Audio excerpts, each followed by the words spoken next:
J'ai besoin de toi, Jésus. Dans les moments de souffrance, Jésus, c'est ton nom que j'appelle. Dans les moments d'allégresse, Jésus, c'est ton nom que j'appelle. Jésus est, Jésus est, Jésus est, Jésus est. Bonjour, shalom, que la paix soit avec vous. Bienvenue au ministère Colonne de Feu et de Nuée. Nous sommes à Libreville au Gabon. Je suis l'excellent apôtre Paul Messi, appelé l'ange d'Éternel qui se tient devant la face de Dieu et qui officie à ce ministère. Vous êtes donc les bienvenus à ce culte dominical à son église mère, la maison de prière dont le pasteur est la bergère Saint-Hilaire de l'Église qui est actuellement en mission à Dakar. Shalom, shalom et que Dieu vous bénisse. Alors, asseyez-vous s'il vous plaît. Ce matin, nous avons pour thème « Défendez-vous ». Ceux qui ont dans les choses des combats, ceux qui font dans les combats, ceux qui font dans la défense, on appelle ça la self-défense. Il faut vous défendre. Amen. Il faut défendre ce qui est à vous. Amen. Défendez-vous. Amen. Défendez ce qui est à vous. Amen. Et défendez-le avec férocité. Amen. Nous allons montrer avec la parole de Dieu. Nous allons prouver par la parole de Dieu que le chrétien doit être quelqu'un qui peut s'auto-défendre dans la self-défense spirituelle. Amen. Je rappelle encore le thème ce matin, c'est défendez-vous. Et le verset de base que nous allons lire ce matin, nous allons avoir l'appui de l'ancien Jérémie qui va lire 1 Timothée chapitre 4 au verset 16. 1 Timothée chapitre 4 au verset 16. On y va. Veille sur toi-même et sur ton enseignement. Persévère dans ces choses, car en agissant ainsi, tu te sauveras toi-même et tu sauveras ceux qui t'écoutent. Alléluia. Amen. Veille sur toi-même. Et plus loin, tu te sauveras toi-même. En même temps, tu sauveras ceux qui t'écoutent. Amen. C'est Timothée, le fils spirituel de l'apôtre Paul, qui reçoit cette injonction, qui reçoit l'ordre de son père spirituel. Alléluia. Amen. Donc ce sont des recommandations d'un père à un fils dans la foi et dans le ministère. L'apôtre Paul parle au pasteur Timothée. Il lui dit, veille sur toi-même. Veiller, c'est surveiller. Veiller, c'est prendre garde. Et prendre garde dans tous les domaines. Prends garde à ce que tu dis. Prends garde à qui tu fréquentes. Amen. Prends garde à ce que tu fais. Amen. Prends garde à ton comportement. Amen. Donc, fais attention dans tout ce que tu fais. Vérifie. Il faut absolument que tu sois éveillé pour dire comme les églises de réveil. Veille, ça veut dire que tu dois manifester une attention soutenue pour faire en sorte que ce qui te concerne soit sauvegardé sauf. Ou bien pour sauvegarder et pour ta vie, on va en parler. Ça commence par veiller sur toi-même. Toi-même d'abord. Parce que si tu n'es pas bien placé, comment est-ce que tu pourras sauver ceux qui sont avec toi? Si tu ne veilles pas sur toi-même, comment est-ce que tu pourras veiller sur les gens qui sont avec toi? Si tu ne veilles pas sur toi-même, tu ne pourras pas veiller sur ce qui est à toi. Si tu ne veilles pas sur toi-même, tu ne pourras pas veiller sur ce que tu fais, sur ce que tu dis, sur ce que tu attends de faire. Si tu ne veilles pas sur toi-même, tu ne pourras pas veiller sur tes enfants. Tu ne pourras pas veiller sur ta maison. Tu ne pourras pas veiller sur tes projets. Si tu ne veilles pas sur toi-même, veille sur toi-même, c'est veille sur ta santé. Veille sur tes fréquentations. Veille sur tes sentiments. Veille sur ta femme.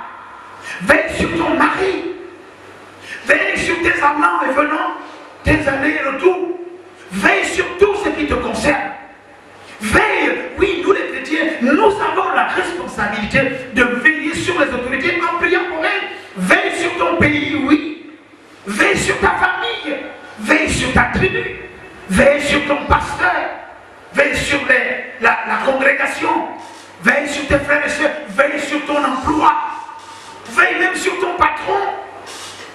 Alléluia. Nous ne pourrons jamais être exhaustifs. Il dit, c'est ainsi, n'est-ce pas? Il dit, écoute, insiste, persiste sur ces choses. Je suis en train de parler encore d'un chapitre sur la prospérité. Parce que si tu ne veilles pas sur ce que Dieu t'a donné, n'est-ce pas, nous l'avons montré tout à l'heure, cela va être, on va dire, soumis à la loi de la dégradation. Qu'est-ce que c'est que la loi de la dégradation? Savez-vous que le jour même que vous avez construit votre maison, dès que vous rentrez dans cette maison, elle commence à se dégrader. Parce que tout dans la vie, tout dans la vie se dégrade. C'est pour ça qu'il y a ce qu'on appelle entretien. Le jour que tu as payé un habit neuf, le premier jour que tu as mis ton costume, c'est ce jour-là qu'il a commencé à se dégrader.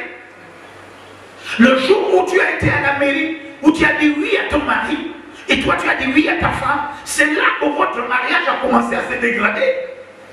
Nous le montrons avec la parole de Dieu. Ça veut dire qu'il va falloir veiller. C'est pour ça que les pays développés sont riches, parce qu'ils entretiennent leur patrimoine. À contrario, dans nos pays africains et autres, on entretient, ou plutôt, il y a des budgets d'entretien qui sont votés, mais ces budgets, nous savons qu'ils sont détournés. Et c'est pourquoi tout tombe en dégradation rapidement. Vous allez voir quelqu'un qui est riche et quelqu'un qui sait entretenir ce qu'il a. Le jour que tu as eu ta voiture, tu as commencé à démarrer. Le premier coup de volant, ta voiture, les mécanismes ont commencé à se dégrader. Il faut donc entretenir ton véhicule. Tout a besoin, n'est-ce pas, qu'on veille dessus.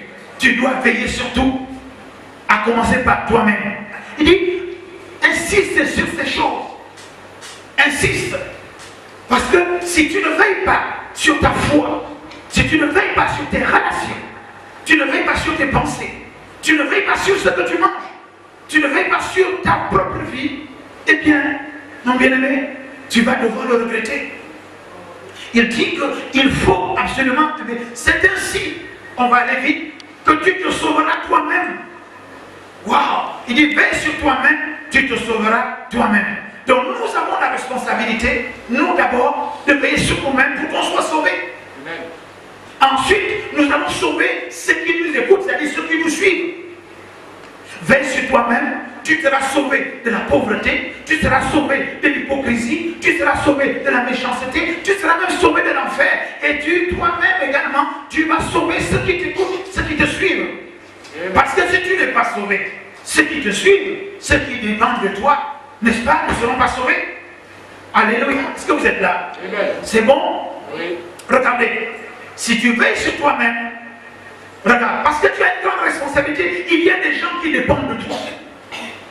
Si tu ne veilles pas sur toi-même et que tu chutes, leur vie, les gens qui t'écoutent et qui te suivent, n'est-ce pas, leur avenir est compromis. Est-ce que vous me suivez? Beaucoup de gens dépendent de toi. Beaucoup de gens t'écoutent.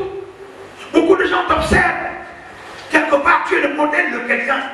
Donc tu dois veiller sur tes fréquentations, tu dois veiller ton comportement, tu dois veiller sur ta façon de parler. Il y a beaucoup de gens qui t'écoutent. Et parce que si tu parles n'importe comment, combien t'écoutent, ils vont être, on va dire, n'importe comment pour parler à la manière de tout le monde. Trop de choses dépendent de toi. Beaucoup de choses dépendent de toi. Si tu ne veilles pas sur toi, ces choses qui dépendent de toi, non seulement vont se dégrader, mais ils vont se dégrader très rapidement parce qu'ils n'auront plus de canon, ils n'auront plus de repères, ils n'auront plus, on va dire, de biscuits pour pouvoir dire que tiens, on peut consommer son conseil à partir de ce quelqu'un et puis on va s'en sortir. Alléluia. Amen. Ne te méprise pas, ne te néglige pas. Amen. Beaucoup de personnes, beaucoup de situations, beaucoup d'événements, beaucoup de choses, beaucoup de pratiques dépendent de toi. Alléluia. Veille sur toi pour que tu sois sauvé, pour que tu sauves ton mari. Dieu parle à une femme. La vie de ton mari dépend de toi. La vie de ton mari dépend de toi. La vie de ton ami dépend de toi. Alléluia. Il dit, c'est ainsi que tu te sauveras et tu sauveras ceux qui t'écoutent. C'est très important. C'est l'apôtre Paul qui parle à son fils Timothée. C'est l'apôtre qui parle au pasteur Timothée. Il te dit, attention, tu dois veiller sur toi. Tu dois veiller sur toi-même pour que tu sois sauvé toi-même et pour que les gens qui t'écoutent soient également sauvés. C'est ce que ça veut dire. En d'autres termes, ça veut dire quoi? Quand il lui recommande, il dit qu'il insiste, ça veut dire que tu dois veiller avec férocité. Il y a des choses dans ta vie, il y a des ennemis de ta prospérité. Il y a des ennemis on va dire de l'harmonie, qui sont ennemis de l'harmonie qui est dans ton foyer. Il y a des gens qui n'aiment pas te voir dans cet état-là. Ils sont là tapis dans l'ombre. Ce matin, nous allons d'abord parler des ennemis spirituels. Donc il faut donc développer ce qu'on appelle la self-défense spirituelle. Il faut te défendre spirituellement. Il faut défendre ta maison. Il faut défendre tes enfants. Il faut défendre ta vie. Regardez comme les gens sont en train de mourir par-ci par-là. Ça n'a l'air de rien. Mais il y a des complots qui sont fomentés. Que tu en sois conscient ou pas, il y a des complots qui sont fomentés contre toi, contre ta foi, contre ton église. Veille sur toi-même pour veiller sur ton église, pour veiller sur ton pasteur. L'homme est d'abord le pasteur de sa propre maison. S'il ne veille pas sur lui-même, sa maison va aller à la dérive. Est-ce que vous êtes avec moi? Amen. Alléluia. Amen. Nous allons voir, on va dire, 5 choses. Et là, je vais m'appuyer sur le livre de mon père, mon mentor, Dag Heward-Mills, qui va parler, on appelle ça la sagesse du serpent. Vous allez voir que le serpent, si vous l'avez observé, je crois oui, c'est un animal qui ne provoque pas. Le serpent, il vit de son côté. Il ne provoque pas. Mais si jamais vous vous approchez sur son territoire, de son territoire, ou bien si vous l'attaquez, vous allez connaître ce que la mauvaise réputation du serpent. Le serpent va réagir violemment à tel enseigne qu'il doit vous attaquer pour vous anéantir. Laissez-moi vous dire les chrétiens, l'histoire que Dieu fera, oh Dieu va faire ceci, Dieu dit veille d'abord sur toi-même. Veille sur ce que je t'ai donné. Je vous assure que si vous réagissez violemment, quand je parle à une femme, quand quelqu'un s'approche de ton mari et que tu réagis violemment, la réputation mari dit, n'approchez pas de son mari, oh. Femme, si tu réagis violemment, quand les gens sont en train de critiquer, parler de mal de ton mari, il va dire non, n'essayez pas de parler en mal contre. Parce que nous devons, c'est ce qu'on appelle la sagesse du serpent. Tu dois réagir violemment contre des gens qui veulent empêcher ta prospérité, qui veulent empêcher ton harmonie, qui veulent empêcher ton ascension, qui veulent empêcher que tu sois béni. Nous allons lire dans, papa, lis-nous dans, je vais lire pour toi parce que c'est assez long, 2 Samuel chapitre 17, verset 7 à 10, je vais lire. Et Oshtaï dit, tu connais la bravoure de ton père et de ses gens. Ils sont furieux comme le serait dans le champ une ours à qui on aurait enlevé ses enfants. Vous vous rendez compte? Voyez l'animal l'ours, furieux, qui on aurait enlevé ses enfants. Il dit, ton père est un homme de guerre. Et il ne passera pas la nuit avec le peuple. Voici maintenant, il est caché dans quelque chose ou dans quelques autres lieux. Et si dès le commencement, il en a qui tombent sous leur coup, on ne tardera pas à l'apprendre et l'on dira, il y a une défaite parmi les peuples qui suit Absalom. Alors, le plus vaillant ultime que le lion, ce n'est-il saisi l'épouvante? Car tout Israël sait que ton père est un héros et qu'il a des braves avec lui. Qu'est-ce que ça veut dire? Cette conversation entre Oussaï et Absalom est tirée d'une histoire. Qu'est-ce qui se passe? Il y a des enfants, des fils, qui sont des loyaux. Absalom fait partie de ceux-là. Il voulait arracher le pouvoir à son père. Nous voyons ça un peu par-ci, par-là.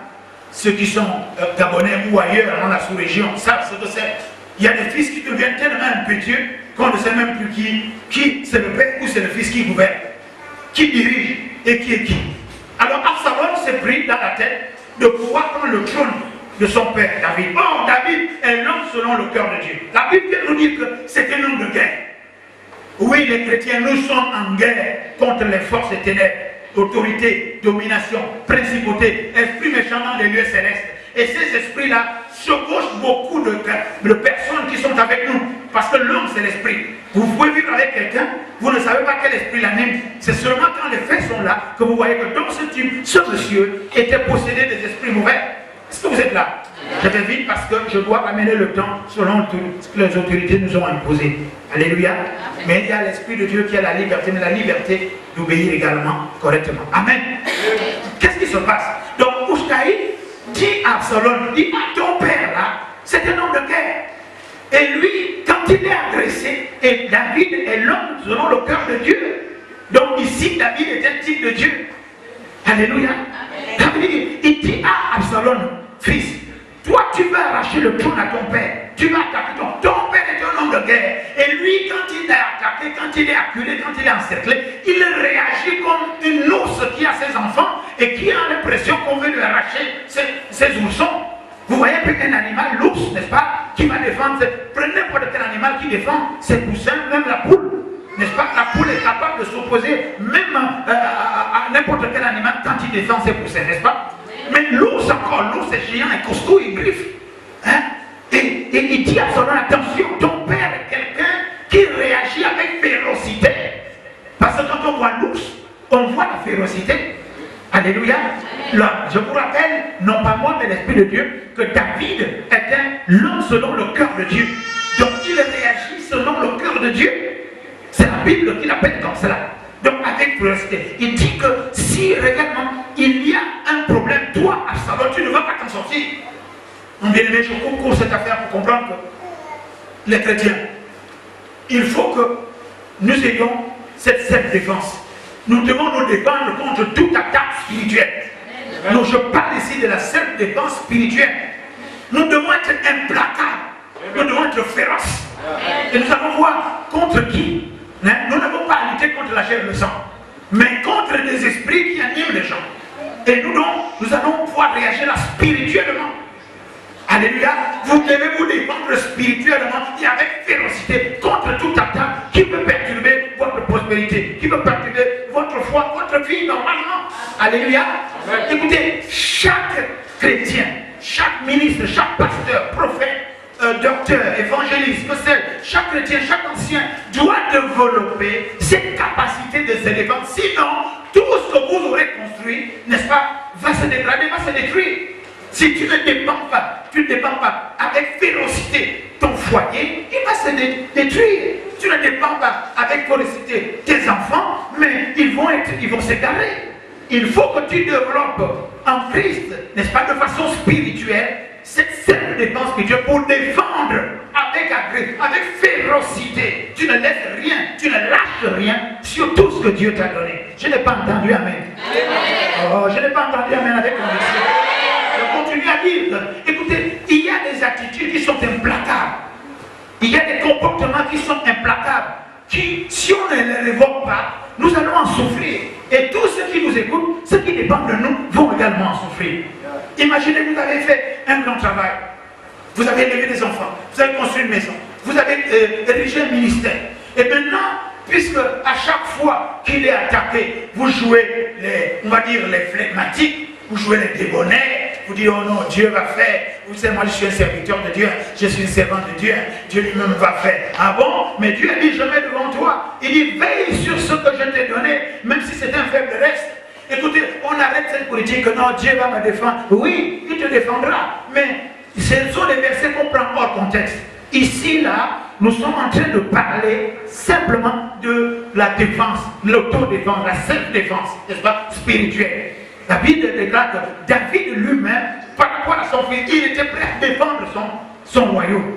Alléluia. Défendez ce que vous avez. Donc, vous devez donc apprendre que, on va dire, traiter vos ennemis comme de la paille. On va demander au papa ancien de nous lire Psaume 118, au verset 12. C'est David qui parle. Psaume 18, 100. Oui. Elle m'environnait comme des abeilles. Oui. Elle s'éteignit comme un feu de pile. Au nom de l'Éternel. Elle est taillée en pièces. Amen. Regardez. David dit les ennemis sont là comme des abeilles autour de lui. Ils étaient prêts à l'envahir. Ils étaient prêts pour parler comme un émonteur, d'en finir avec lui. Il dit, au nom de l'Éternel, je les taille en pièces. Waouh! Au nom de l'Éternel, je les taille en pièces. C'est les prières qu'on va faire tout à l'heure. Il faut tailler. Il dit, attendez, David lance le cœur de Dieu. Il dit, au nom de l'Éternel, nous on dit au nom de Jésus, parce que Dieu a dit que toute plénitude du nom du Père, du Fils et du Saint-Esprit s'accomplit dans le nom de Jésus. Donc nous, quand on dit au nom de Jésus, je taille tous mes ennemis en pièces. Ce n'est pas féroce ça. Regardez, on va commencer. Le premier point. Quel est le premier ennemi qui nous empêche de prospérer? Il y en a tant d'autres, mais le Saint-Esprit m'a conduit sur certains. Le premier ennemi, c'est l'hypocrisie. Défendez-vous contre l'hypocrisie. Le thème de ce message, de cette exhortation aujourd'hui, cet enseignement, c'est défendez-vous. Premier point, défendez-vous contre l'hypocrisie.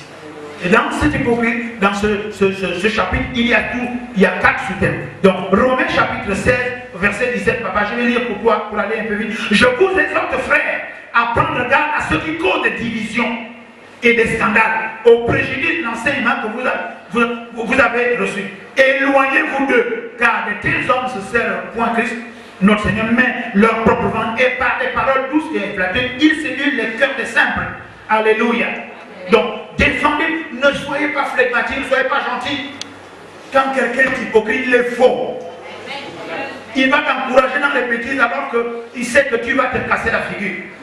Il va te séduire, il va te donner des bonnes paroles alors qu'il veut juste ce que tu as. Et quand tu auras obtenu ce qu'il veut, c'est lui qui va encore aller te délier, qui va dire n'importe quoi. Et finalement, tu vas perdre. Premier point.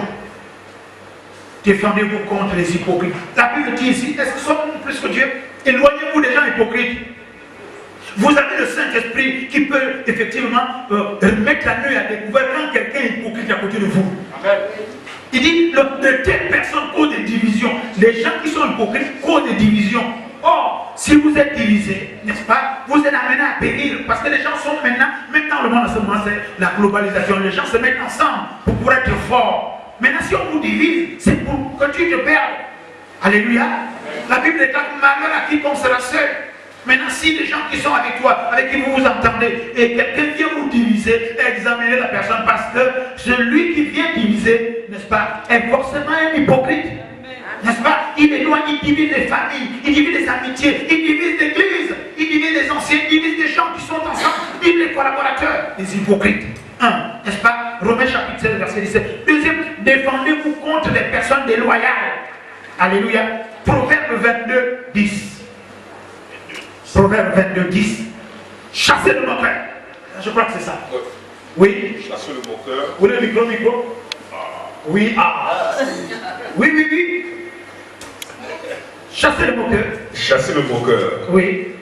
Et la querelle prendra fin. Oui. Les disputes et les sages cesseront. Voilà. Mais nous sommes tellement spirituels, tellement gentils.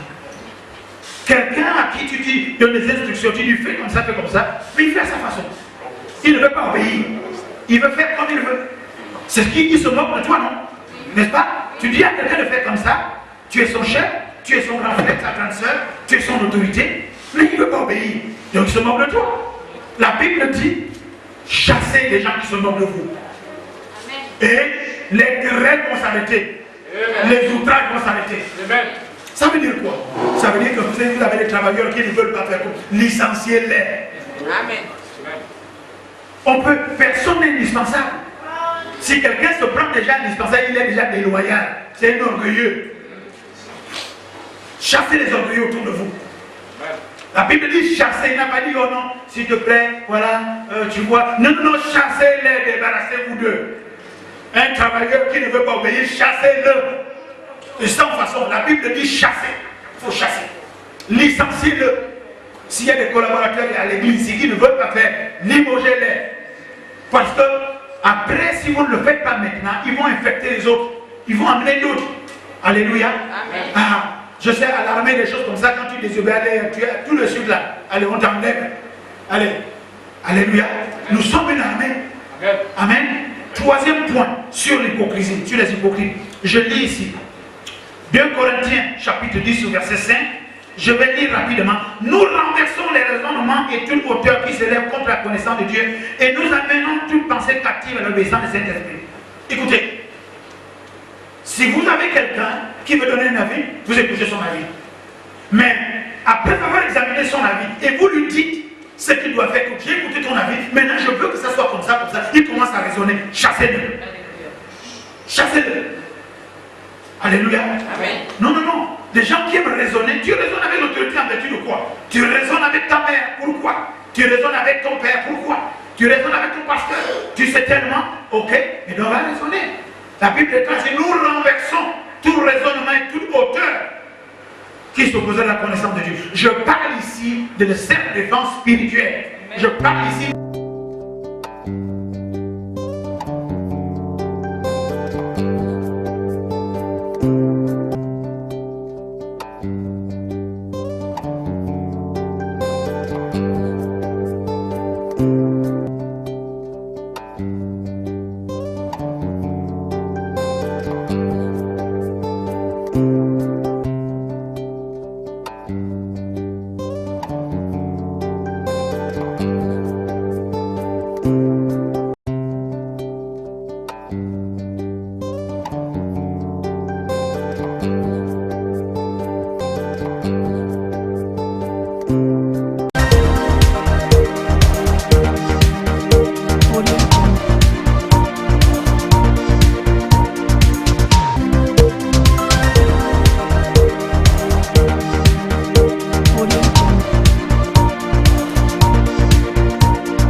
besoin de toi, Jésus.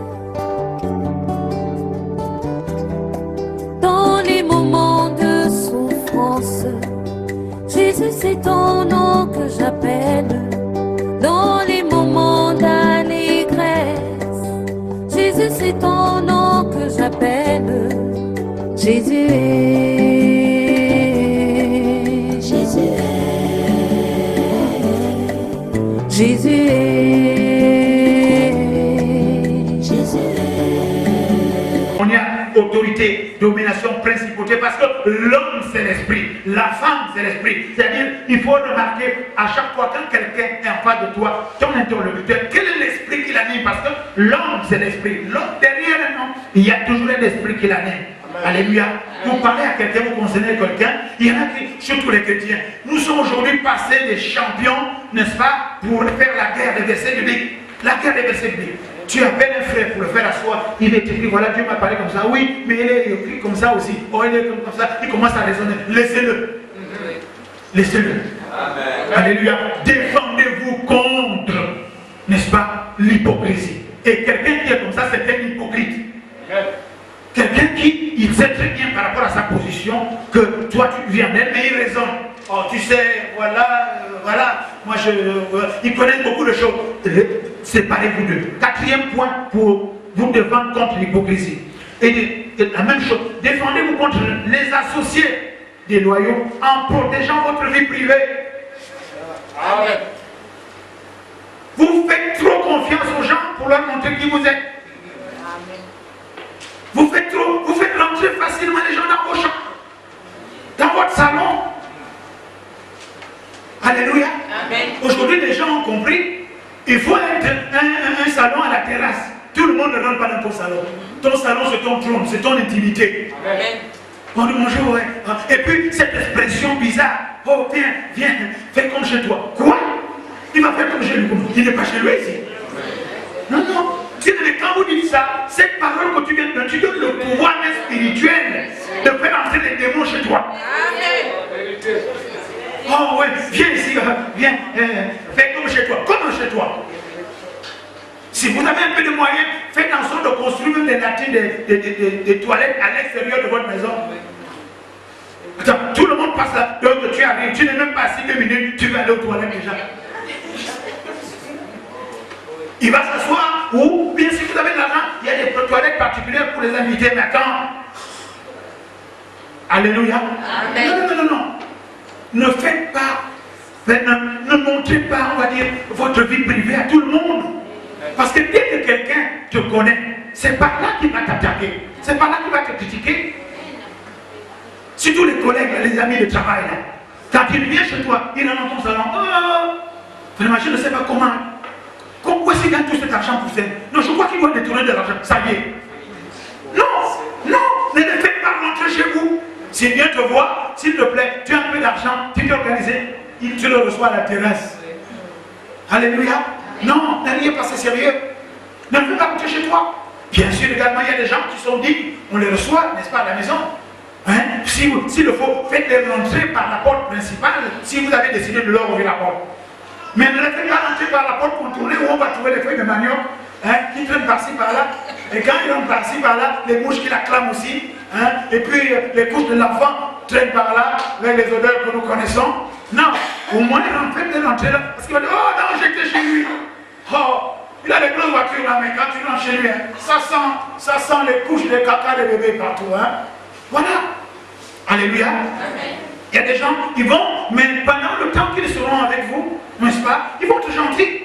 Ce sont des hypocrites. Amen. Amen. Ce sont des choses de tous les jours. Jésus a dit à ceux qui auront cru, enseignez-leur ce que Jésus. L'église, c'est pour enseigner. Pourquoi? Parce que dès que quelqu'un connaît ton intimité, il va étendre ça. Et c'est par là qu'il va t'attaquer. Et tu vas avoir des douleurs inutiles. Parce que toi-même, tu aurais failli à cette loi-là de ne pas faire rentrer tout le monde en ton intimité. Alléluia. Amen. Oui. Qui vous a dit que parce que nous sommes tous des femmes, on va se retrouver, on va se déshabiller, parce que nous sommes tous des femmes? Non. Non, un peu de pudeur quand même. Puis quoi encore? Parce qu'il y a des gens qui ont des doubles cabines, des cabines avancées. On va demander à papa d'aller à la piscine et puis d'étaler ses avantages comme ça. Non, je suis désolé. Nous sommes des chrétiens nés de nouveau. Je n'ai pas dit que nous sommes bloqués aussi, que nous ne pouvons pas vivre. N'est-ce pas? Mais c'était quand même mal vu. Quand même, votre pasteur et toi, vous êtes là à la plage, en maillot 2 pièces. Oh là là.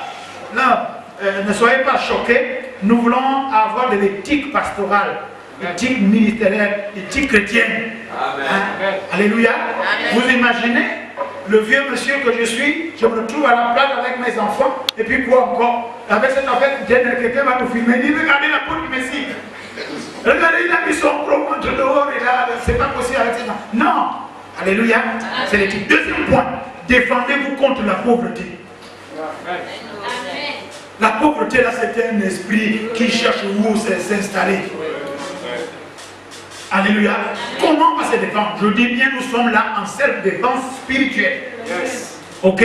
Défendez-vous contre les esprits de pauvreté. Le premier point, comment se défendre contre les esprits de pauvreté? Je vais lire Proverbe 6, verset 11. Et la pauvreté te surprendra comme un rôdeur, et la disette comme un homme en arbre. Donc, la pauvreté se balade, cherchant où aller s'installer.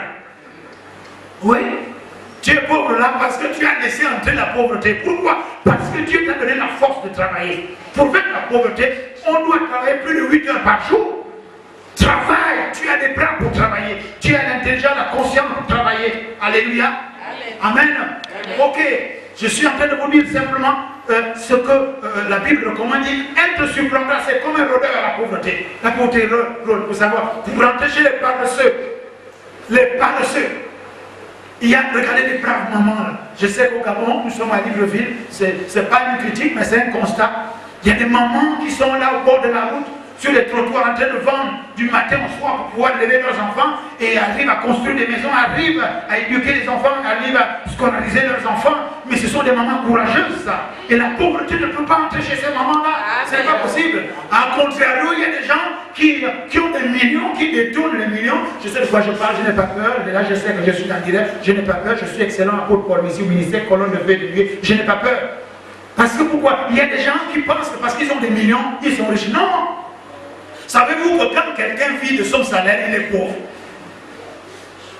Tu peux gagner même 10 millions par mois à la fin du mois. Qu'est-ce que je dis? Même pas à la fin du mois. Au milieu du mois, tu es déjà à genoux et vers la fin du mois, tu es déjà par terre. Quelqu'un qui dépend de son salaire est en réalité quelqu'un qui est pauvre. Le vrai riche, c'est quelqu'un qui n'attend pas la fin du mois. C'est quelqu'un pour qui son argent travaille pour lui. C'est ça le riche. Mais si tu veux être payé à 50 millions, tu es pauvre parce que tu dépends de là. Parce que si cette fin du mois, là, l'argent ne rentre pas, tu vas la baisser. Tu vas aller te suicider. Tu vas rentrer dans l'opposition. Parce que chez nous, on sait trop bien que c'est le 7. Dès qu'on coupe les petits villes, on est dans l'opposition. Je suis gabonais et fier de l'être. Alléluia. Amen. Je suis un serviteur de Dieu d'abord. Parce que je suis un citoyen du royaume. Donc, on combat la pauvreté en travaillant. En travaillant dur. Deuxième point, vous défendez-vous contre la pauvreté en payant vos dîmes et vos offrandes. Amen. Oh là là, vous êtes des voleurs et des leuses. Oh, on a déjà parlé de ça, non? Oui. Vous ne payez pas vos dîmes. Dieu dit vous êtes frappés de la malédiction. Maintenant, si c'est Dieu qui vous maudit, qui va vous bénir? Dieu dit vous êtes frappés par la malédiction, vous me volez. Volez-lui. Vous êtes des voleurs et des leuses de Dieu. Oh, vous n'avez pas essayé de suivre tout le père. Ils ne veulent même plus me regarder. Non, je passe, mais je signale simplement, quand vous ne payez pas votre dîme, Dieu relâche le dévoreur. Vous pouvez avoir beaucoup d'argent. Quand on dit que quelqu'un est maudit, ça ne veut pas dire qu'il ne mange pas, ça ne veut pas dire qu'il ne vit pas. Tu peux même voyager, mais il y a un plafond qui fait en sorte que tu ne peux pas aller. Et Dieu dit, il va rattraper. Quand Dieu va te faire le rappel de ton vol là, il va te faire tchac et tu vas te retrouver par terre. Défendez-vous donc contre. Troisième point, défendez-vous contre la pauvreté en construisant une maison. Il faut qu'il y ait des actes, des fruits de ton travail. Alléluia. Un chrétien né de nouveau doit pouvoir, n'est-ce pas, commencer à penser à construire une maison. Amen. Parce que quand tu vas aller à la retraite, quand tu n'auras plus d'argent pour louer la maison, tu vas aller rentrer où? C'est ton fils qui a sa femme et toi tu vas vouloir imposer ta loi. ou bien tu vas aller chez ta mère, tu vas aller chez ton père. Est-ce que vous êtes là? Oui. Non. Il faut, n'est-ce pas, lutter contre la pauvreté en essayant de construire une maison. Ta maison, ce sera ta maison. Même si quand tu dors, les gens voient tes pieds dehors, mais c'est ta maison. Amen. Oui. Il y en a qui vont construire des buildings, des immeubles. Ils disent ah non, mais toi, même si tu es entré couché, n'est-ce pas, que tu n'as pas la barrière, que dès que quelqu'un, dès qu'il cogne là-bas, dès que tu ouvres, il voit déjà ton lit, mais c'est chez toi. C'est ta maison. Ta maison sera ta maison. Et tant que tu auras une maison, ceux qui louent dans les buildings, ils n'ont pas de maison, quand effectivement ces temps de diviser viendront, eh bien, ils viendront cogner. Est-ce que je peux me serrer avec toi? Il dit non, je suis déjà avec mes enfants ici. Est-ce que vous êtes là? Défendez-vous contre la pauvreté. Avec ces 4 points. J'ai d'abord dit contre la pauvreté, c'est-à-dire que travailler dur. Deuxième point, payer les dîmes. Troisième point, construire une maison. Je vais encore lire le quatrième, le dernier point pour aller plus loin. Voilà. Proverbe 24, verset 3, je lis. Écoutez, c'est par la sagesse qu'une maison s'élève et par l'intelligence qu'elle s'affermit. Donc soyez donc sages en temps d'abondance de construire des maisons. En temps d'abondance, c'est parier de l'argent. Je ne vous dis pas d'aller à Dubaï, mais l'argent que vous mettez pour aller à Dubaï, ça coûte cher d'aller à Dubaï.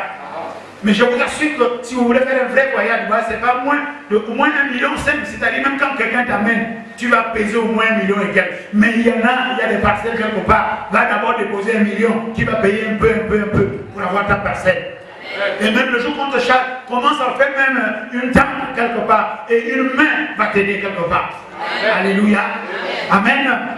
Bon, troisième point, défendez-vous contre la destruction lente. Aïe, je vais m'arrêter un peu là. La loi de la dégradation, je parlais de ça tout à l'heure. Si vous n'entretenez pas ce que vous avez construit, ça se dégrade, non? Je ne parle pas seulement de la maison. Je parle également de la relation. Nous qui sommes mariés, je sais de quoi je parle. Le jour que j'ai dit oui devant monsieur le maire, et là je suis rentré à la maison, ma relation avec ma femme a commencé à se dégrader. Parce que c'est une loi naturelle. Toute chose se dégrade à la longue. Alléluia. Donc comment entretenir ça? On doit entretenir la relation avec son mari, avec sa part des artefacts. Si vous ne savez pas, venez voir des mamans expérimentées. Venez voir papa Gervais là, venez voir papa Obolo ici là, qui a gardé sa femme depuis des années. Mais vous les petits enfants là, oh non, ça fait 6 mois, ça ne va plus. 6 mois déjà. Mais nous qui sommes, nous y avons laissé les cheveux, nous y avons laissé beaucoup d'argent. De la même façon, quand tu, dans ta maison, n'est-ce pas, tu vis dans ta maison, ça se dégrade du jour au lendemain. Vous n'avez pas remarqué? La peinture change, non? Les sentiments aussi, la peinture se change dans tes sentiments. Il faut donc entretenir les sentiments, il faut rallumer le feu. Quelqu'un peut dire, rallumer le feu. Il y a ton voisin, il faut rallumer le feu. Alléluia. Même le ministère de l'église là, l'église arrive à un moment donné, c'est plein, n'est-ce pas? Après ça se dégrade. Il faut trouver des stratégies en multipliant les cellules, en continuant à évangéliser. Ça rentre, ça sort, regardez ce matin. D'habitude nous sommes plus nombreux que ça. Avec les gens qui fuient maintenant la Covid, parce que ça devenait la mode maintenant. Maintenant, on va dire, sur 10 personnes, on va trouver 3, on va dire 10 positifs. Bon, on ne peut pas dire oui ou non, mais bon, c'est devenu la mode là. Donc tout le monde, rassurez-vous, Dieu m'a parlé dans Marc 16-18, si vous buvez quelqu'un breuvage mortel, ne vous sera fait aucun mal. Yes. Donc je suis allé me faire vacciner, je n'ai rien à craindre. J'ai le même esprit de foi dans cette parole. Dieu a dit que si on te met quelque chose de mortel en toi, tu ne seras pas atteint. Et comme je veux être libre, un jour ils vont débarquer, les hommes de Dieu, quand vous recueillez les gens, pourquoi vous n'êtes pas vacciné? Moi je suis vacciné. Je suis retraité et vacciné et costaud. Au nom de Jésus. Alléluia. Amen. Donc, voilà un peu la loi de la dégradation. Vous devez lutter. Défendez-vous contre ça. Alléluia. Est-ce que quelqu'un a 61 ans aujourd'hui ici comme moi? Ce matin, lorsque j'essaie de faire un geste, je ne sais pas, à la douche, j'ai entendu ici 4. J'ai dit, qu'est-ce qui ne va pas? J'ai essayé d'insister à entendre 4. J'ai dit, non. Si je continue, on risque de prendre le clic pour me redresser. Donc, même mon corps Hein, parce que le corps humain se dégrade. Même la prédication là, quand on prêche là, ça se dégrade. Donc il faut donc tout le temps méditer, relire. Lire la parole de Dieu, nous nourrir tous les jours. Amen. Même la prière, toi, d'habitude, hein, quand tu as accepté Jésus, le zen là, ça se dégrade, non? Mais tu as l'impression que ce n'est plus pareil, ça diminue un peu. Hein, le matin, pour aller à l'église, tu traînes déjà un peu, alors qu'avant, c'était oh non, moi c'est Dieu. Hein. Moi c'est Dieu. Maintenant, c'est dit, oh, bon, d'accord, oui, pasteur, est-ce que, bon, ok, non, ça t'entretient. Ça s'entretient. Ton véhicule, ça se dégrade. Ta maison se dégrade. Ta relation se dégrade. Ta vue même pouvoir se dégrade. Ta force se dégrade. Je dis, ta technique se dégrade. Même ta fornication se dégrade. Je dis, l'adultère que tu commets là, ça se dégrade. Oh là là. Quelqu'un me dit, oh là là. Donc, il faut lutter. Défendez-vous. En trouvant d'autres stratégies. Je n'ai pas dit de trouver des stratégies dans la fornication. Je n'ai pas dit de trouver des stratégies dans l'adultère. Je parle de la stratégie. Défendez-vous contre toute dégradation. Fut-elle, n'est-ce pas, fornicatrice ou adultrice ou adultère ou triste. Je ne sais même pas si on peut inventer le mot. Mais ça passe, non? Alléluia. Écoutez, vous devez vous défendre contre la dégradation de votre propre corps. Vous négligez votre corps. Avant, c'était les perruques américaines. Maintenant, c'est les perruques de Congo. Attends, il y a quand même un problème qui ne va pas. C'est pas possible. Hein? Des chaussures étaient bien cirées maintenant. Maintenant, c'est boxé tout le temps sur le soleil. Ça, c'est... Voilà. Alléluia. Regardez nos habits. Plus on lave, ça se dégrade, non? Plus on lave, c'est devenu même comme le fin lin, tellement ça a été lavé. Je passe. Ok, quatrième point. Défendez-vous contre la fausseté. Faux et usage de faux en sentiment. Et on va dire en spiritualité. Oh, je vais lire rapidement. Est-ce que je peux lire ça rapidement? 1 Jean 1,7. Regarde. Mais si nous marchons dans la lumière, comme il est lui-même dans la lumière, nous sommes mutuellement en communion et le sang de Jésus sont fait nous purifier de tout péché. Voilà. Les gens qui sont faux marchent dans les ténèbres. Faux, usage de faux. Et je sais que les femmes, vous allez me détester là tout de suite. Là. Bon, non, je ne parlerai pas de perruque. Parce que vos cheveux, c'est faux, usage de faux. Je passe. Mais je parle là de l'esprit. Le comportement qu'on a vis-à-vis de l'autre. Vis-à-vis, il y a des femmes qui sont fausses devenues. Les hommes aussi. N'est-ce pas?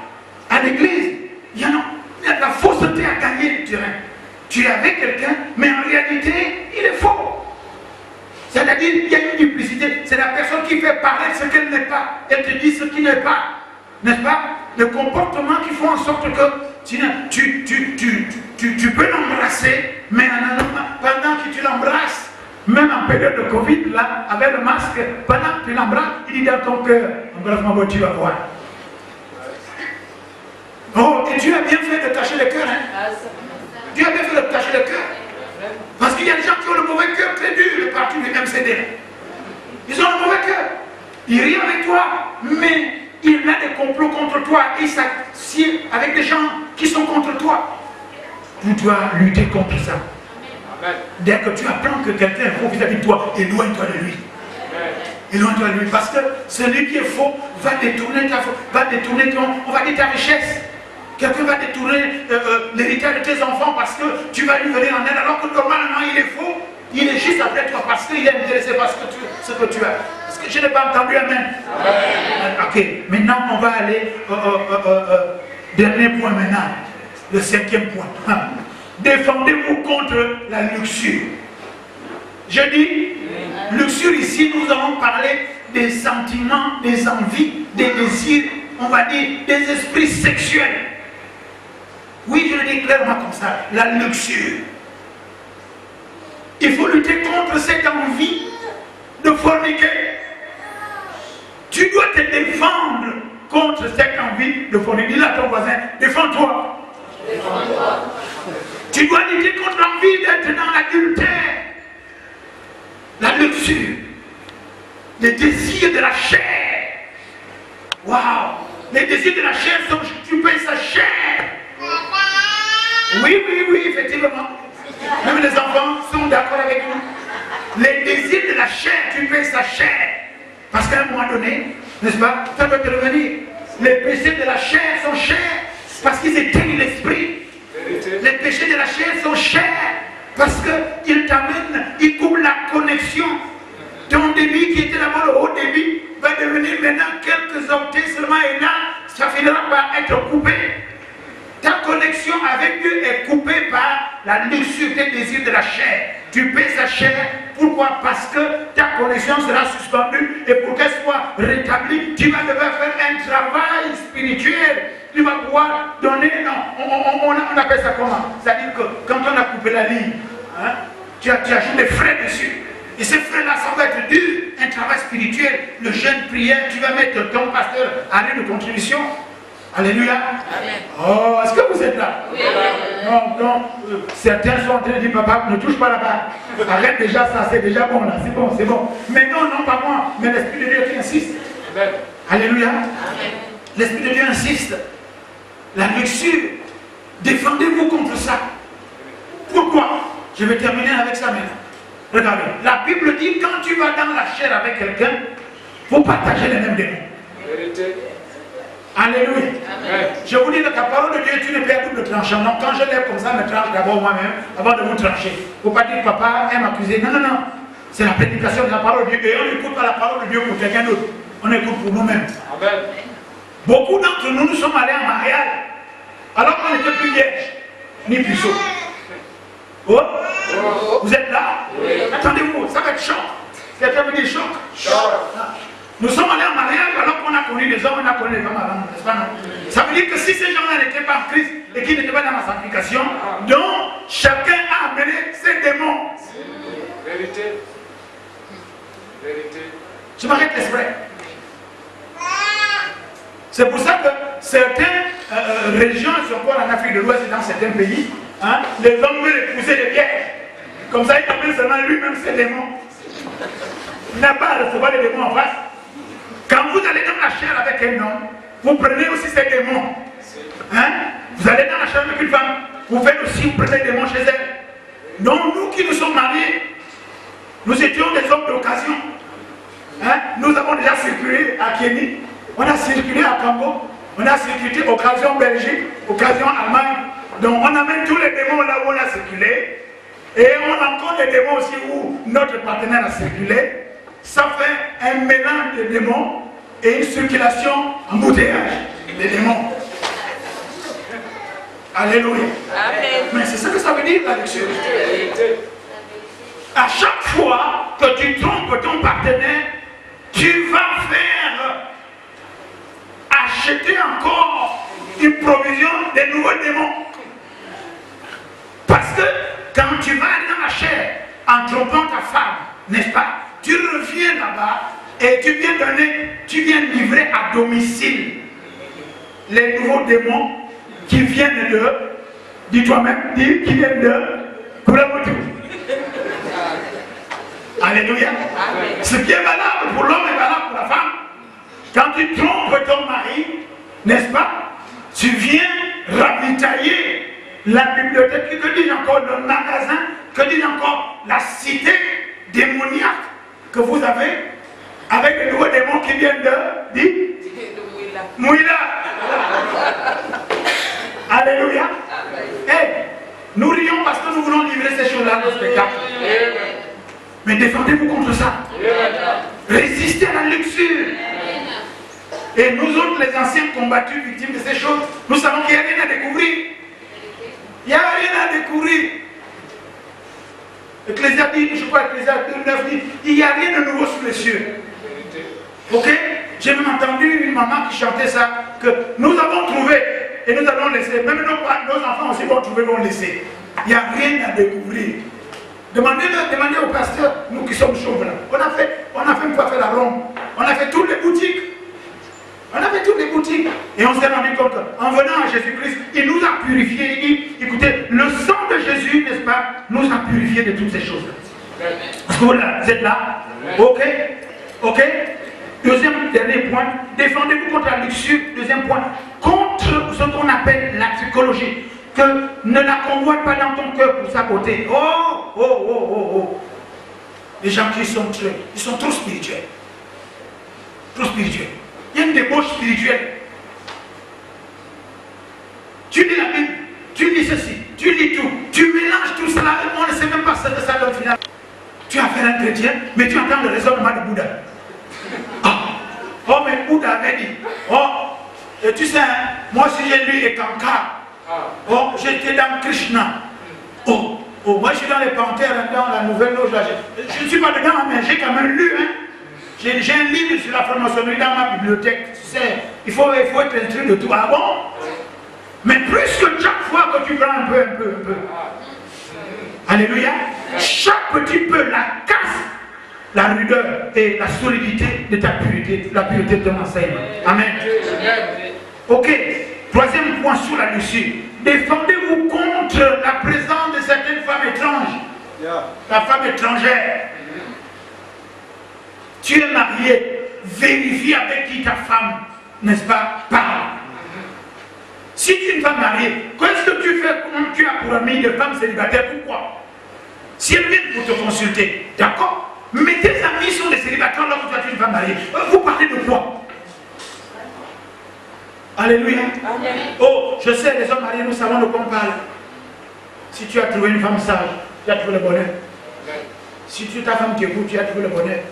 Mais si elle ne t'écoute pas, il te reste seulement à prier, à te défendre. Il faut te défendre. Toi, la femme mariée, mais ton mari est toujours à l'école, à la réunion des parents d'élèves pour boire le moussoungou. Avec des célibataires. Attends, défends-toi, bats-toi spirituellement contre cet esprit de luxure. Change de pratique, change de technique. Pourquoi ton mari va dehors, comme on dit? Donc il ne trouve plus ce qu'il faut à l'intérieur. Dans ce cas, vous tous, allez-vous deux dehors. Qu'est-ce que je veux dire par allez vous deux dehors? Ça veut dire que si peut-être que dans ma maison, les choses sont devenues monotones, mais vous-même voyagez. Allez à l'hôtel, allez un peu, abandonnez les enfants. Faites un peu preuve d'imagination. Mettez le piment, ou bien le sel, ou bien l'arôme. Non, je n'ai pas fait la publicité. Mettez quelque chose qui fait en sorte que les choses redémarrent. Rallumez le feu. Alléluia. Pourquoi quand je parle de femmes étranges, quand son mari arrive, tu ne sortiras pas au nom de Jésus? Ah non, c'est trop facile. Pourquoi? Parce qu'il faut décider que c'est un esprit qui fait ça. C'est pour détruire votre relation. Alors, ok, dernier point. Lutter contre la luxure va dire aimer un seul homme, aimer une seule femme. Aimer un seul homme, aimer une seule femme. Là, je ne vous parle pas. Si vous parlez des sentiments humains, nous avons parcouru cela. Je vais parler maintenant aimer selon Dieu. Adopter une femme. Dieu ne nous aime par adoption, par décision. Malgré toutes les erreurs, toutes les bêtises qu'on fait, Dieu nous aime toujours. Il a tant aimé le monde, pas les chrétiens. Dieu a tant aimé le monde. Il a tant aimé le monde qu'il a donné son fils Jésus. Jésus est mort pour toi. Il est mort pour le monde, pas pour les chrétiens. Il est mort pour le monde. Donc, si ta femme aujourd'hui et ton mari aujourd'hui a un comportement d'un homme du monde, aime-le. Est-ce que ça passe ou ça casse là encore? Ça passe. Ça passe bien? Oh, je vois des gens dubitatifs, ils sont là bizarres. Aimer par décision. Dieu nous aime par décision. Il ne nous aime pas par sentiment. Parce que sinon on devrait nous décevoir à tout moment. Moi le premier. Alléluia. Mais quand tu aimes selon Dieu, par décision, quelle que soit la bêtise de ton mari, quelle que soit la bêtise de ta femme, tu vas continuer à l'aimer.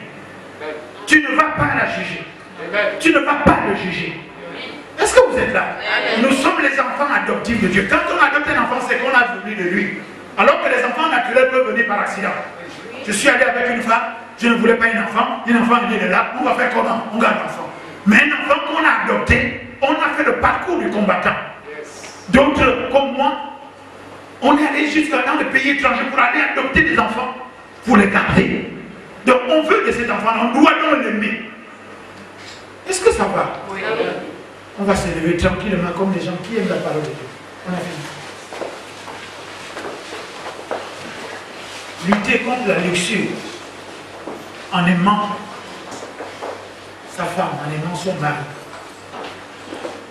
de l'amour de Dieu. L'amour agapé. Pas l'amour éros. Pas l'amour de la chair. Alléluia. Amen. Ce qui fait que quand j'entends les gens témoigner que nous, ça fait 40 ans qu'on vit ensemble. Je me dis, mais comment ils font? Parce qu'ils ont décidé de rester ensemble. Ils ont décidé de se pardonner. Ils ont décidé. Je décide de pardonner ce que tu me fais. Je n'accepte pas ça. C'est toi que j'accepte. Je n'accepte pas, comme on dit, quand tu aimes le chien avec ses puces. Non, non, non, je n'aime pas les puces. C'est le chien que j'aime. Mais j'aime tellement le chien que je ne vois pas ses puces. Et je ne sens pas ses puces. Je déteste les puces. Mais comme mon chien a des puces, c'est mon chien que j'aime. Je n'aime pas ses puces. Je veux m'arranger à ce qu'on tue les puces. Comment? En me défendant spirituellement dans la prière. Alléluia. On acclame le Seigneur.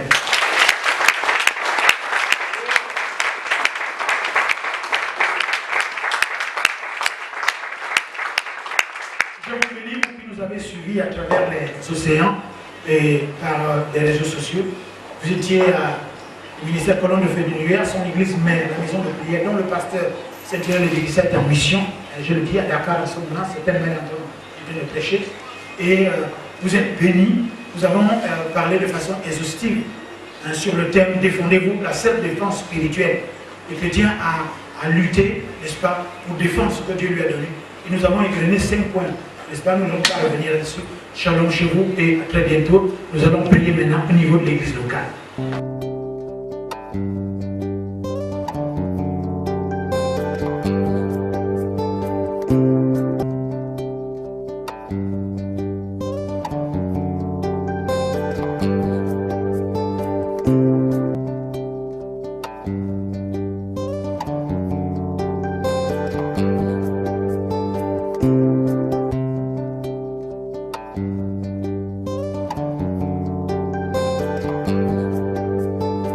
you.